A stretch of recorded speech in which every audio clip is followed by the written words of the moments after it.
Media మిత్రులకు నమస్తే. జై భీమ్.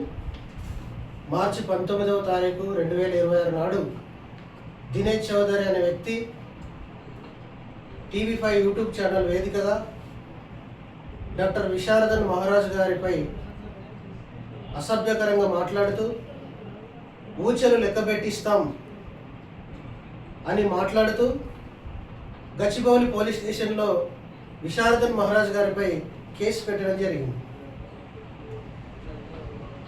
దానికి మేము ఈరోజు మాదిగ జాగృతి సంఘం తరపున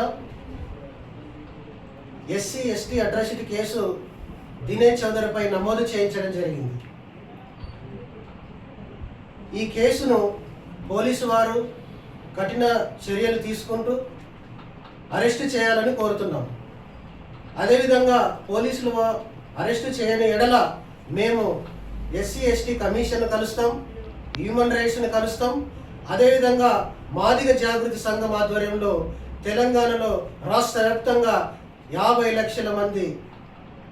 లక్షల మంది మాదిగలతో ఆందోళన కార్యక్రమాలు చేపడతామని ఈ సందర్భంగా తెలియజేస్తున్నాం, హెచ్చరిస్తున్నాం, డిమాండ్ చేస్తున్నాం.